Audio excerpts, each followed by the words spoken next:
ہم یہ کہتے ہیں تم جو بہکتے ہو، تم جو راہوں سے بھٹک جاتے ہو نا بار بار، اس کی اصل وجہ یہ ہے کہ تم نبی کریم علیہ السلام کی محبت سے بہت دور ہو۔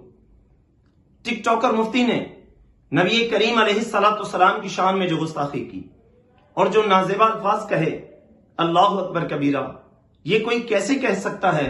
سمجھ سے بالا تر ہے۔ اس مفتی نے امی کا جو ترجمہ نکالا وہ یہ نکالا کہ ان پڑھ، اور حضور تاجدار کائنات علیہ السلام کے لیے اس نے برملا یہ کہا کہ نبی کریم علیہ السلام معاذ اللہ ان پڑھ تھے۔ کوئی اس نادان کو بتائے، نادان، میرے پاک نبی علیہ السلام کی تو شان یہ ہے کہ میرا رب قرآن مجید فرقان حمید میں فرماتا ہے وما ينطق عن الهوى ان هو الا وحی یوحى، میرا محبوب کلام نہیں کرتا اپنی مرضی سے جب تک کہ وحی الہی نازل نہ ہو جائے۔ تو جس کے کلام پر وحی الہی کی مہر لگی ہو، اس پاک نبی کے لیے تم کہتے ہو کہ وہ ان پڑھ ہیں۔ اللہ اکبر کبیرہ، یہ کیا مقام ہے؟ یہ عشق مصطفیٰ سے دوری ہے، یہ نبی کریم علیہ السلام کے ادب کے خلاف بات ہے۔ بھائی، نبی ہوتا ہی وہ ہے جو کسی سے نہ پڑھا ہو، جس کا پڑھانے والا دنیا میں کوئی استاد نہ ہو، جو کسی ٹیوشن میں نہ جائے، جو کسی مدرسے میں نہ جائے، جو جناب والا کوئی استاد نہ رکھتا ہو، کیونکہ نبی دنیا میں جو آتے ہیں وہ کسی کے پڑھانے سے نہیں آتے، بلکہ پروردگار عالم انہیں خود بذات خود علم عطا فرماتا ہے۔ وحی الہی بھی اس کا ایک ذریعہ ہے۔ اللہ جل وعلا نے اپنے حبیب علیہ السلام کی شان کو بلند فرمایا، اور حضور علیہ السلام کے لیے نادان یہ لفظ استعمال کرتے ہیں کہ حضور معاذ اللہ ان پڑھ ہیں۔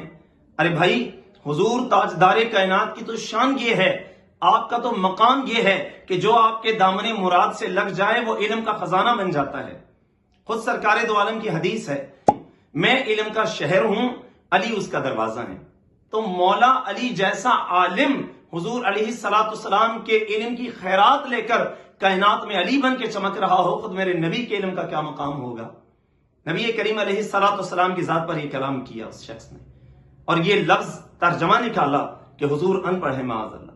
حضور ان پڑھ نہیں، بلکہ جناب والا تم ذرا اپنی اوقات دیکھو، تم خود ہی ذرا سوچو، تم اپنے آپ کو پروفیسر کہتے ہو، اپنے آپ کو مفتی کہتے ہو، تو جس نبی کے کرم سے اور خیرات سے صدقے سے کائنات میں علم بٹ رہا ہے، تم چند روز اسکولوں میں مدرسوں میں پڑھ کر، جامعات میں پڑھ کر جناب والا تم مفتی بن گئے، تم عالم بن گئے۔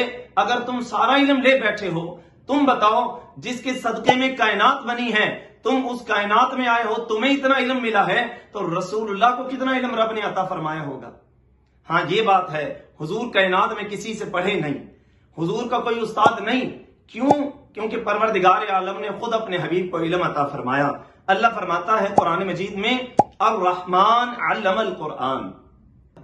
اب آپ بتائیں، اللہ جل وعلا جو فرما رہا ہے اپنے حبیب سے کہ محبوب آپ پڑھیے، اور وحی الہی کی جو ابتدا ہے وہ کیا ہے؟ کائنات میں وحی الہی کی جو ابتدا ہوئی رسول اللہ پر، وہ ان لفظوں سے ہوئی، اقرا، پڑھیے۔ اور بھائی، پڑھانے والا میرا اللہ ہے، پڑھنے والے میرے حبیب ہیں۔ اس علم کے تعلق کو کوئی جاہل نہیں سمجھ سکتا، اس علم کے تعلق کو اگر سمجھ سکتا ہے تو عاشق سمجھ سکتا ہے۔